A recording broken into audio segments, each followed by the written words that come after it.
വിവോയുടെ Vivo X fold 3 എന്ന പുതിയൊരു foldable phone ഇപ്പോൾ ലോഞ്ച് ചെയ്തിട്ടുണ്ട്. ഈ ഒരു വീഡിയോയിൽ നമ്മൾ നോക്കാൻ പോകുന്നത് വിവോ എക്സ് ഫോൾഡ് 3 എന്ന ഫോൾഡബിൾ ഫോണിനെ പറ്റിയിട്ടാണ്.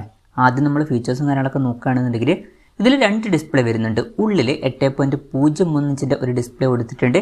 E7 AMOLED ഡിസ്പ്ലേ ആണ് ഉപയോഗിച്ചിരിക്കുന്നത്. റെസൊല്യൂഷൻ വരുന്നത് 2480x2200 ആണ്. അതുപോലെ തന്നെ ഈ ഒരു ഡിസ്പ്ലേയിൽ 120 ഹെർട്സിൻ്റെ റീഫ്രഷ് റേറ്റും കാര്യങ്ങളൊക്കെ സപ്പോർട്ട് ചെയ്യുന്നുണ്ട്. പഞ്ച്വൽ ഡിസൈൻ കൊടുത്തിട്ടുണ്ട്. ഡോൾബി വിഷൻ്റെ സപ്പോർട്ടും കാര്യങ്ങളൊക്കെ വരുന്നുണ്ട്. പിന്നെ പീക്ക് ബ്രൈറ്റ്നസ് 4500 നിറ്റ്സ് വരെ വരുന്നുണ്ട്. ഇതിൽ എടുത്തു പറയേണ്ട ഒരു കാര്യം, ഈ ഒരു ഡിസ്പ്ലേ ഫോൾഡ് ചെയ്യാൻ പറ്റുന്നതായിരിക്കും. പിന്നെ പുറത്തും ഒരു ഡിസ്പ്ലേ വരുന്നുണ്ട്. പുറത്ത് 6.53 ഇഞ്ചിൻ്റെ ഫുൾ HD+ ഡിസ്പ്ലേ ആണ് വരുന്നത്. OLED പാനൽ തന്നെയാണ് ഇതിലും ഉപയോഗിച്ചിരിക്കുന്നത്. റെസൊല്യൂഷൻ വരുന്നത് 1172x2248 ആണ്. പിന്നെ ഈ ഒരു ഡിസ്പ്ലേയിൽ 120 ഹെർട്സിൻ്റെ റിഫ്രഷ് റേറ്റും കാര്യങ്ങളൊക്കെ സപ്പോർട്ട് ചെയ്യുന്നുണ്ട്. പീക്ക് ബ്രൈറ്റ്നസ് 4500 നിറ്റ്സ് വരെ വരുന്നുണ്ട്. പിന്നെ ഈ ഒരു ഡിസ്പ്ലേ ഫോൾഡ് ചെയ്യാൻ പറ്റില്ല. അപ്പം അത്യാവശ്യം നല്ല ഡിസ്പ്ലേ ഫീച്ചേഴ്സും കാര്യങ്ങളൊക്കെ ഈ ഫോണിൽ വരുന്നുണ്ട് എന്ന് പറയാവുന്നതാണ്. പിന്നെ side mounted finger print sensor ഈ ഫോണിൽ കൊടുത്തിട്ടുണ്ട്. ഫോണിൻ്റെ വെയിറ്റ് 219 ഗ്രാമേ വരുന്നുള്ളൂ. ഫോൾഡബിൾ ഫോൺ ആണ് എന്നുള്ള കാര്യം കൺസിഡർ ചെയ്യുമ്പോൾ അത് അത്യാവശ്യം കുറഞ്ഞൊരു വെയിറ്റ് തന്നെയാണ്. പിന്നെ തിക്നെസ് വരുന്നത് 10.2 mm ആണ് ക്ലോസ് ചെയ്ത് വെക്കുന്ന സമയത്ത്. പിന്നെ ഓപ്പൺ ചെയ്ത് വെക്കുന്ന സമയത്ത് തിക്നെസ് 4.65 mm മാത്രമേ വരുന്നുള്ളൂ. അപ്പോൾ തിക്നെസ്സും അത്യാവശ്യം കുറവാണ് ഫോൾഡബിൾ ഫോൺസിൻ്റെ കാര്യത്തിൽ. പിന്നെ IPX4 റേറ്റിംഗ് ഇതിൽ സപ്പോർട്ട് ചെയ്യുന്നുണ്ട്. പ്രോസസ്സറുടെ കാര്യത്തിലോട്ട് വരികയാണെന്നുണ്ടെങ്കിൽ സ്നാപ്ഡ്രാഗൺ 8 Gen 2 എന്ന പ്രോസസ്സർ വരുന്നുണ്ട്. ഇത് കഴിഞ്ഞ കൊല്ലത്തെ ഫ്ലാഗ്ഷിപ്പ് പ്രോസസ്സറാണ്. അപ്പോൾ മികച്ചൊരു പെർഫോമൻസും കാര്യങ്ങളൊക്കെ ഇതിൽ വരേണ്ടതാണ്. ലേറ്റസ്റ്റ് ആയിട്ടുള്ള ഫ്ലാഗ്ഷിപ്പ് പ്രോസസ്സർ അല്ല. പിന്നെ 5G സപ്പോർട്ടും കാര്യങ്ങളൊക്കെ വരുന്നുണ്ട്. ഫോണിൻ്റെ ബേസ് വേരിയൻറ്റിൽ 12 GB റാമും 256 GB ഇൻറ്റേർണലുമാണ് വരുന്നത്.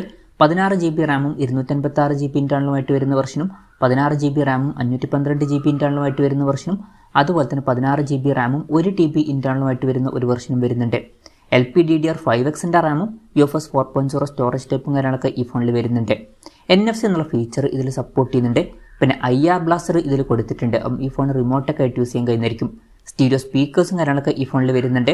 Android 14 ബേസ് ആയിട്ടുള്ള സോഫ്റ്റ്വെയർ ആണ് ഈ ഫോണിൽ വരുന്നത്. ക്യാമറയുടെ കാര്യം പറയുകയാണെന്നുണ്ടെങ്കിൽ ഈ ഒരു ഫോണിൻ്റെ പിന്നിൽ ട്രിപ്പിൾ ക്യാമറ സെറ്റപ്പ് കൊടുത്തിട്ടുണ്ട്. 50 മെഗാപിക്സലിൻ്റെ f1.75 വരുന്ന മെയിൻ ക്യാമറ സെൻസറാണ് ഈ ഫോണിൽ വരുന്നത്. ഇത് സോണി IMX 920യുടെ സെൻസറാണ്. OSൻ്റെ സപ്പോർട്ടും കാര്യങ്ങളൊക്കെ വരുന്നുണ്ട്. പിന്നെ 50 മെഗാപിക്സലിൻ്റെ f1.85 വരുന്ന പോർട്രേറ്റ് ലെൻസ് കൊടുത്തിട്ടുണ്ട്. ഇത് സോണി IMX 816ൻ്റെ സെൻസറാണ്. പിന്നെ 50 മെഗാപിക്സൽ അൾട്രാ വൈഡ് ആംഗിൾ ലെൻസും വരുന്നുണ്ട്. ഫീൽഡ് ഓഫ് വ്യൂ വരുന്നത് 119 ഡിഗ്രിയാണ്. ഫ്രണ്ടിൽ 32 മെഗാപിക്സൽ സെൽഫി ക്യാമറ എടുത്തിട്ടുണ്ട്.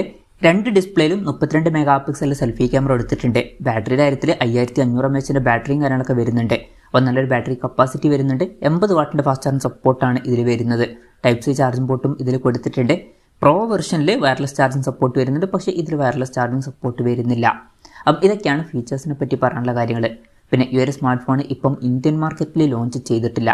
ഇപ്പോൾ ചൈനീസ് മാർക്കറ്റിലാണ് ഈ സ്മാർട്ട് ഫോൺ ലോഞ്ച് ചെയ്തിരിക്കുന്നത്. ചൈനീസ് മാർക്കറ്റിൽ 6999 യുവാൻ എന്ന പ്രൈസിങ്ങിലാണ് ലോഞ്ച് ചെയ്തിരിക്കുന്നത്. അതായത് 80,800 രൂപ പ്രൈസ് റേഞ്ചിൽ.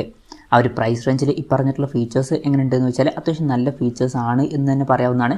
പ്രത്യേകിച്ച് ഇതൊരു ഫോൾഡബിൾ ഫോൺ ആണ് എന്നുള്ള കാര്യം കൺസിഡർ ചെയ്യുമ്പോൾ നല്ല ഡിസ്പ്ലേ ഫീച്ചേഴ്സും തിരക്കേടില്ലാത്തൊരു പ്രോസസ്സറും ഓൺ പേപ്പർ നല്ല ക്യാമറ സ്പെസിഫിക്കേഷനും നല്ല ബാറ്ററി സെറ്റപ്പൊക്കെ ഇതിൽ വരുന്നുണ്ട്. ഇനി ഇന്ത്യൻ മാർക്കറ്റിൽ ലോഞ്ച് ചെയ്യുമോ എന്ന് വെച്ചാൽ ഇന്ത്യൻ മാർക്കറ്റിൽ ലോഞ്ച് ചെയ്യുമെന്നുള്ള റിപ്പോർട്ടുകളൊക്കെ ഇപ്പം പുറത്ത് വന്നിട്ടുണ്ട്. പിന്നെ ഇന്ത്യയിൽ ലോഞ്ച് ചെയ്യുമ്പോൾ വില കുറച്ചും കൂടി കൂടാൻ ചാൻസ് ഉണ്ട്. നമുക്ക് 1 ലക്ഷം രൂപ പ്രൈസ് റേഞ്ചിലൊക്കെ ആയിട്ട് ഈ സ്മാർട്ട് ഫോൺ എക്സ്പെക്ട് ചെയ്യാവുന്നതാണ്. കൺഫർമേഷൻസ് ഒന്നുമില്ല, ജസ്റ്റ് നമ്മുടെ എക്സ്പെക്ടേഷൻ പറഞ്ഞു എന്നേ ഉള്ളൂ. എന്തായാലും വിവോയുടെ വിവോ എക്സ് ഫോൾഡ് 3 എന്ന പുതിയൊരു ഫോൾഡബിൾ ഫോൺ ഇപ്പം ലോഞ്ച് ചെയ്തിട്ടുണ്ട്.